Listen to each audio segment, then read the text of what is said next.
Hello everyone, मेरा नाम दिव्यांशु है और आज हम लोग करने जा रहे हैं क्लास 11th का इकोनॉमिक्स का चैप्टर जिसका नाम है लिबरलाइजेशन, प्राइवेटाइजेशन एंड ग्लोबलाइजेशन। तो आइए समझते हैं ये क्या है। In 1991 India faced a severe economic crisis. 1991 में इंडिया ने एक इकोनॉमिक क्राइसिस फेस करा। Foreign exchange reserve had fallen sharply. जो फॉरेन एक्सचेंज रिजर्व थे वो भी गिरना शुरू हो गए थे। To overcome the crisis the government introduce the new economic policy 1991। तो इस क्राइसिस से बचने के लिए गवर्नमेंट ने क्या करा, न्यू इकोनॉमिक पॉलिसी को लॉन्च करा। The policy is based on 3 major reforms, liberalisation, privatisation और ग्लोबलाइजेशन। ये 3 रिफॉर्म के ऊपर बेस्ड है, लिबरलाइजेशन, प्राइवेटाइजेशन और ग्लोबलाइजेशन के ऊपर। आइए समझते हैं ये क्या होता है। Why were economic reforms needed. हमें ये पॉलिसी लाने की क्यों ज़रूरत पड़ी। लो इकोनॉमिक ग्रोथ, इकोनॉमी की ग्रोथ बहुत कम हो रही थी। हाई फिजिकल डेफिसिट, मतलब जो गवर्नमेंट के एक्सपेंडिचर थे वो ज़्यादा बढ़ गए थे इनकम के कंपैरेटिव से। हाई इन्फ्लेशन, महंगाई बढ़ रही थी। बैलेंस ऑफ पेमेंट क्राइसिस, मतलब कि लोन बहुत ज़्यादा हो चुका था। Foreign exchange reserve were enough for only a few weeks of import, मतलब कि फॉरेन एक्सचेंज भी बहुत कम बचे थे। और राइजिंग एक्सटर्नल डेप्ट, जो मतलब कर्ज था एक्सटर्नल, वो भी बहुत ज़्यादा बढ़ चुका था। तो इसके लिए लॉन्च करी गवर्नमेंट ने 1991 में लिबरलाइजेशन, प्राइवेटाइजेशन और ग्लोबलाइजेशन। लिबरलाइजेशन मतलब कि जो भी गवर्नमेंट के अननेसेसरी रिस्ट्रिक्शंस हैं बिजनेस के ऊपर, उनको हटाना लिबरलाइजेशन है।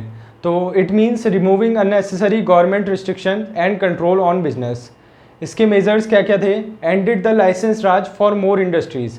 इसने क्या करा कि जो लाइसेंस राज सिस्टम था उसे कैंसिल आउट कर दिया। मतलब कि पहले कुछ भी ऑर्गेनाइजेशन में काम करने से पहले गवर्नमेंट से लाइसेंस लेना पड़ता था, तो लिबरलाइजेशन के आने के बाद इसे ख़त्म कर दिया।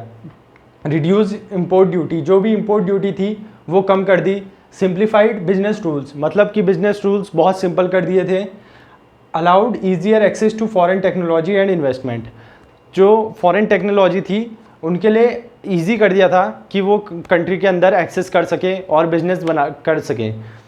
तो दूसरा है privatisation. It means increasing the role of private sector and reducing the role of government in business.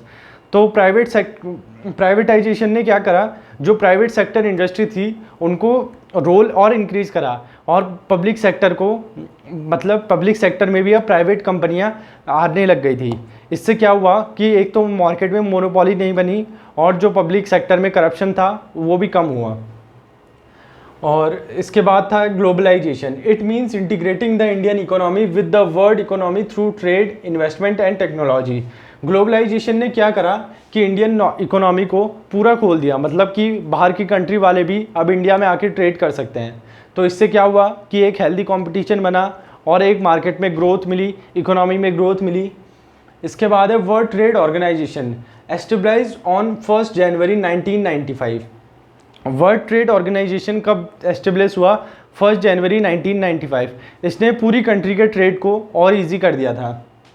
Headquarters Geneva, Switzerland में था इसका headquarter. India his founding member, जो इसके फाउंडिंग मेंबर में था उसमें इंडिया भी शामिल था।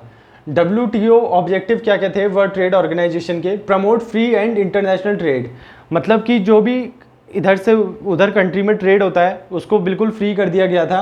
रिड्यूस ट्रेड बैरियर, जो भी ट्रेड में बैरियर आए थे उन सबको रिड्यूस कर दिया था। Encourage economic growth and development, economic growth और डेवलपमेंट को इंक्रीज करा गया, इनकरेज करा गया।